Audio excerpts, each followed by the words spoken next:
guddum kuma burtam kuma jantam kuma jatam kuma sarbatam kuma saddeetam kuma sagantam kuma dhibba tokko lama sadii afur shanii jaha torba saddeet sagal kuma tokko Bibbaawwan shantamii saddeetii shaantii barbaadure kurshii dhibba shaniidha keessaa deebii qabamuuti seera fakkaata jechuudha. Istiileen jedhaa dabalaa kana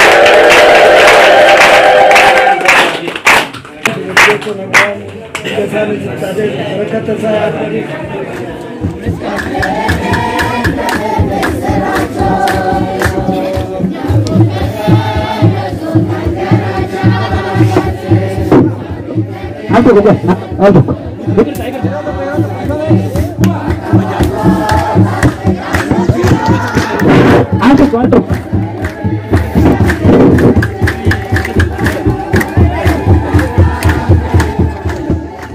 በስመ አብ ወወልድ አምላክ አሜን። እጀዋቀዮ ከንታተን አቦቲን ኮልቦን obboloonni koo daaqonoonni tajaajilaan kan na fakkaattan hundumti keessan akkasuma fagoorraas dhiyoorraas oobdii mana qulqullummaa waaqayyoo kanatti walitti qabamtanii sagalee waaqayyoo barachuudhaaf waaqayyoo irraa eebba argachuudhaaf kan dhuftan abbootiin haadhotiin dargaggoonni shamarran daa'imman dabalatee maqaa waaqayyootiin akkam ooltanii akkamii yeroo kana geessanii galateeffamuun amala waaqummaa isaa kan ta'e waaqayyo gooftaan keenya jaalala farjummaa isaatiin dukkana kaleessa galgalaa sana keessa nu dabarsee ifa guyyaa har'aa kanaan kan nu ga'e ayyaana qulqulluu Mikaa'eliitiin nu ga'e qulqulluu Mikaa'elii irraa eebba akka argannuuf kan nu gargaare galanni waaqayyoof haa ta'u galateeffadhaa waaqayyoon. Baga geessan baga geenye baga gammaddan waaqayyoon galateessa. Kanatti aansuudhaan yeroo dheeraa waan hin qabneef yeroo keenyatti fayyadamnee sagantaa asirra jiru gaggabaabsinee isinii dabarsina. Egaatii yeroo baay'eedhaaf yoo xiqqaate yeroo 4-5 iddoo kana dhufeera.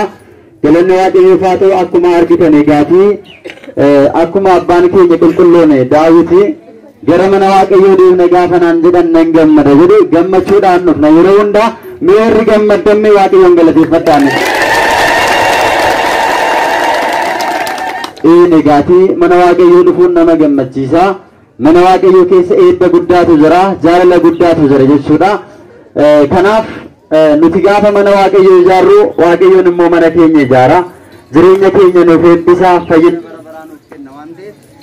Kanaaf guyyaa har'aa kana geenyee akkanatti bareednee fuula isaa fuuldura dhaabbannee eebba qulqulluu Mikaa'el irraatii akka argannu kan nu gargaare al tokko waaqayyoon galateessa.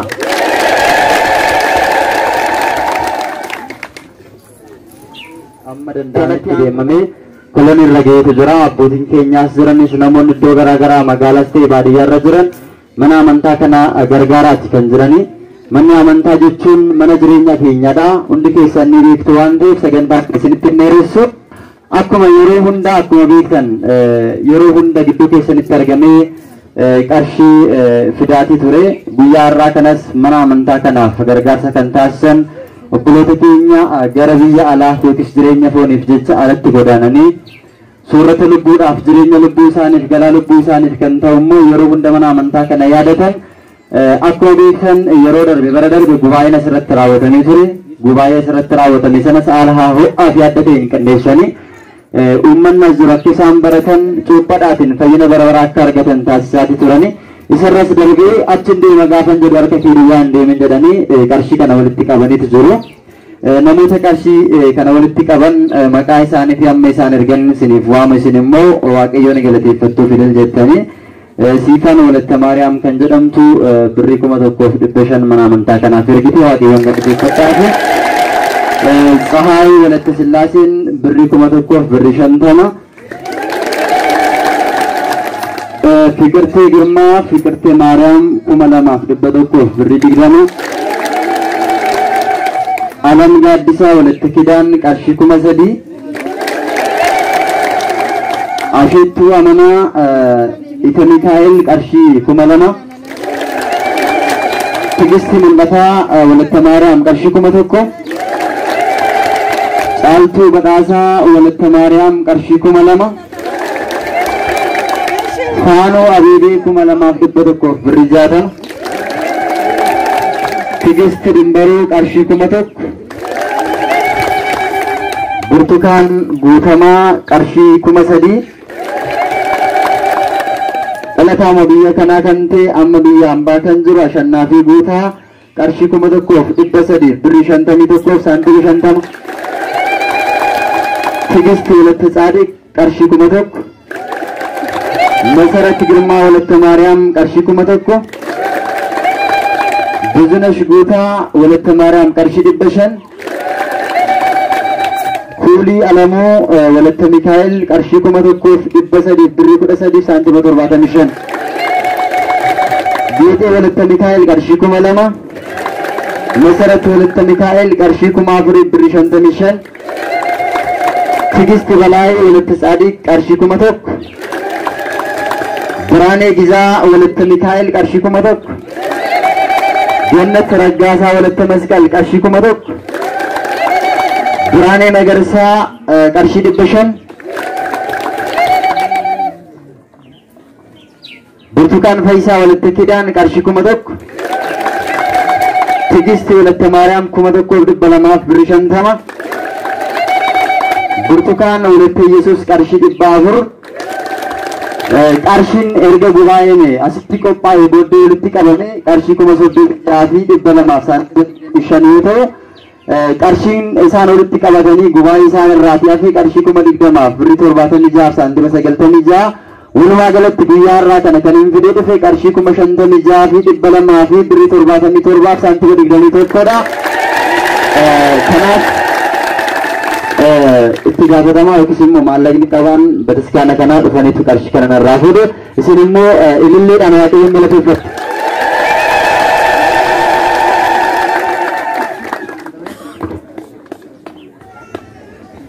Hundumaaf ifa akka ta'utti katama maallaqa qabaan jiru. Maallaqa qabaan as dhuftanii maallaqa kana fuudhanii gara nagayeetti jijjiiratanii nagayeen kun immoo deebi'ee isaaniif ergama jechuudha. Maaliif akkuma kanaan dura taasifamaa ture gargaarsi kun adda kan citu osoo hin ta'in hanga manni amantaa kun xumuramutti kan itti fufu waan ta'eef uummanni as jirtanis kana beektanii eegaatii mana amantaa kana gargaaruudhaaf jabaachuutu isinirra jira waan ta'eef katamaan akkana dhuftanii qarshii kana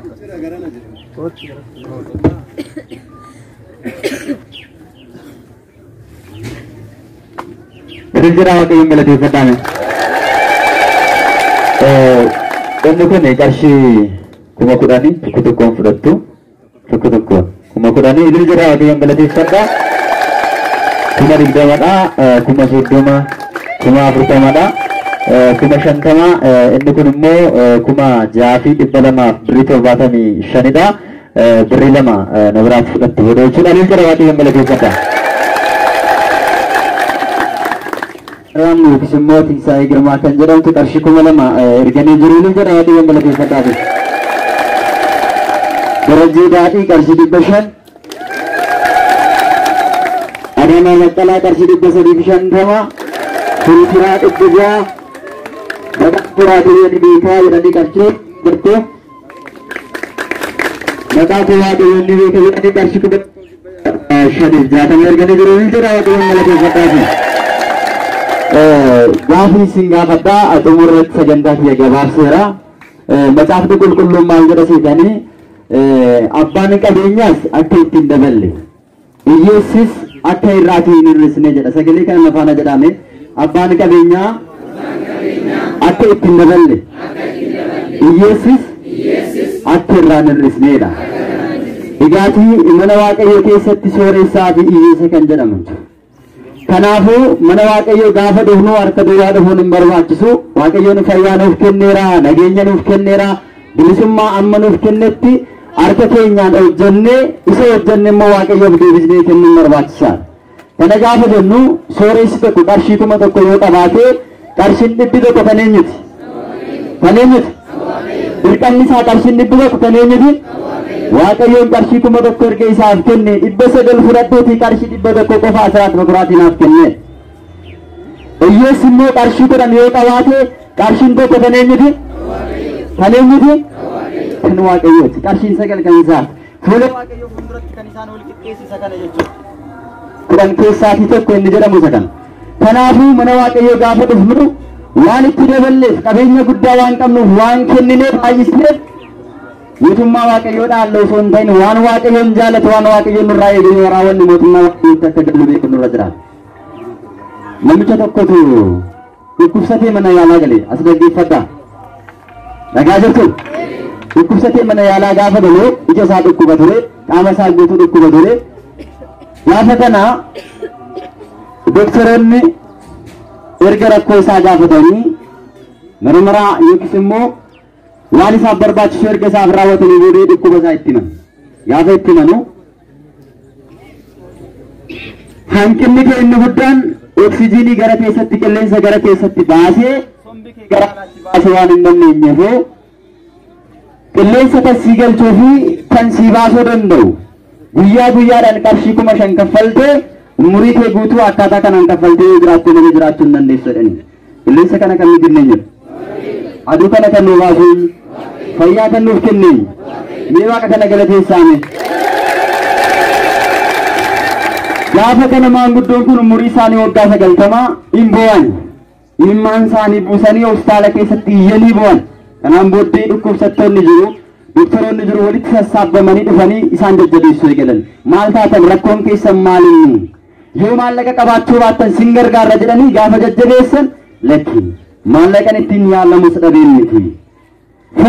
Firana yaallatus dhabeen miti. Garuu kan na boochisu yoo jiraate inni guddaan dhukkubsadhee guyyaa guyyaadhaan sa'aatiidhaan isin qarshii kana na gaafattanii guyyaa guyyaadhaan qarshii 5,000 kan isin na gaafattan umurii waggaa 90 keessatti garuu amman jiraadhe keessatti waaqayyoon guyyaa tokkollee gatiin irraa barbaadeen jiru gatiin waaqayyoon irra jira oolmaa isaatu na boochisaa jedhan. Isin guyyaa tokkoof qarshii 5,000 kan na gaafattan yoo ta'e waggaa 90 biyya lafaarra jiraadhee oolmaa waaqayyoo guyyaa tokko deebisee hin beeku. Oolmaa waaqayyoo osoo hin deebisin gara biyyootti makamuu kootu na boochisa jedhanii maanguddoon kun bu'an. Oolmaa waaqayyoo sinirra jira moo jiru? Yoo warri oolmaa waaqayyoo sinirra jira harka baasa. Ilil jedhaati waaqayyoon galateeffadha. Waaqayyoon fayyaa nuuf kenneera, jireenya nuuf kenneera, akkaataa jireenya keenyaa nuuf mijeesseera. Oolmaan waaqayyoo nurra jira. Warreen oolmaan waaqayyoo sinirra jiru, warreen wareegdanii oolmaan waaqayyoo sinirra jiru, waaqayyoon isiniif dhagee 10 keessaatii qabeenya isiniif kennee isiniif eebbisee 10 keessaa akka kaffaltaniif lapheen keessan kan yaade waan lapheen keessan yaade feettaati oolmaa waaqayyoo asirratti ofirraatii baasa. Karaa kana banaa feettaati ofirraatii baasa. Warreen wareega qabdanis warreen kennuudhaafis yaaddanii manaa baasanis warreen otoo itti yaadanis sa'aatii kana geessan feettaati oolmaa waaqayyoo ofirraa baasaa jedha. Al tokko waaqayyoon galateeffadha.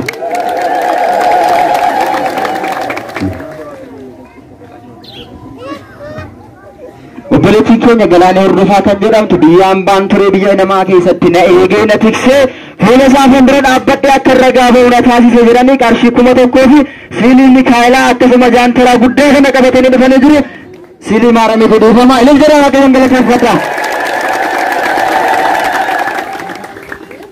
Ara sirriitti galateeffadhaa ilillee jedhaati galateeffadhaa waaqayyoon. Warreen wareega qabdan akka kana ga'ee kan dhuftanii wareega keessan ofirraatii baasuu hin dandeessu jechuudha.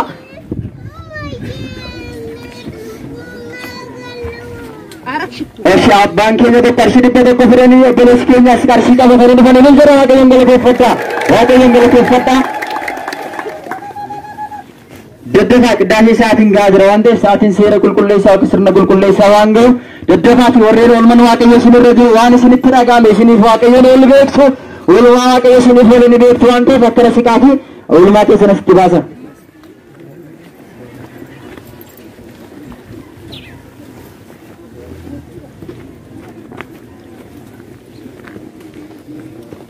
Egaa mana amantaa kanaaf asraat bakuraatiin qarshii bichaa miti. Humna ofiitiin kaffaluun hin danda'ama. Baajata qaban keessaa waan garaagaraatiin raawwachuun hin danda'ama. Akkuma argitan manni amantaa kun jalqabamee akkaataa kanaan hin hafu xumurri isaa nafu waan ta'eef waaqayyoon xumura isaatiin akka nu beeksisuudhaaf jaalala isaa nuuf haa ta'u. Kanaaf waan barbaaddan waadaa galuu dandeessu, simintoo waadaa galuu dandeessu, ashaa waadaa galuu dandeessu, xaxara waadaa galuu dandeessu, waan baay'eetu jira, bismaarri jira, feerroon jira waan ta'eef iyyuu warreen waadaa galuu barbaaddan gara kana dhuftanii waadaa keessan asitti galuu dandeessu jechuudha. Kanaafuu warreen mana amantaa kana gargaartanii waaqayyo irraatii eebba argachuu barbaaddan, qulqulluu Mikaa'el irraatii eebba argachuu barbaaddan gara kana dhuftanii waadaa galuu dandeessu.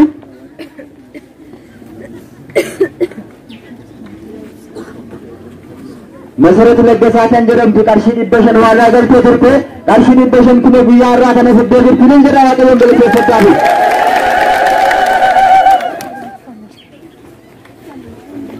እሺ waaqayyoon hunduma keenya faana ta'u gama kiyyaan xumuriira suratul እግዚአብሔር obboleessa keenyaaf sagalee jireenyaan waa dhageessisuuf ni jira galateeffadhaame ያንናችን ቃላትን ያሰማልን እድሜና ጤና ይስጥልን ይልላችሁ አመስግኑ። በሰላማችሁ እንዴ በሰላማችሁ ትገኙ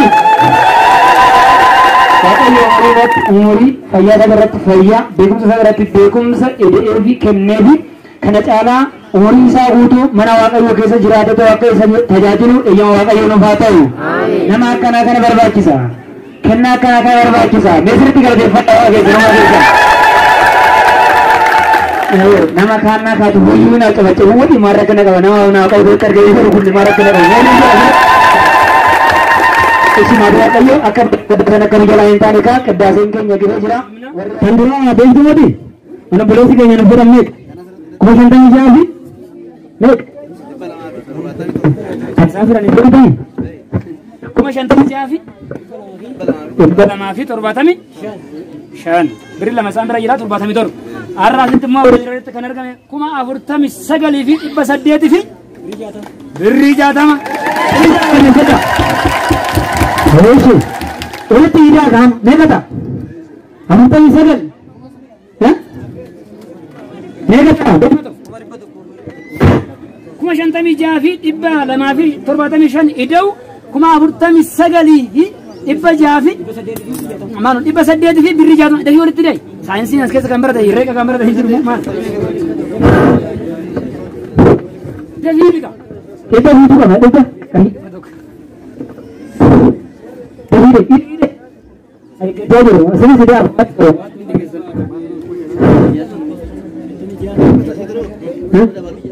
Iya, apa itu kan teman? Itu. Deh.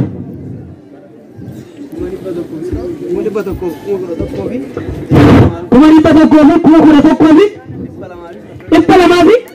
Dia sudah berapa? Dia sudah berapa? Hei, ah? Mereka kalau akan mereka ini dari suara tu Mikael le ada kau nu gaya jira, karena mereka ya kawan masih itu berganti ke dasar wanjur dulu, mereka sekarang ni kisah sini, sekarang dasarnya asal tunggu kah?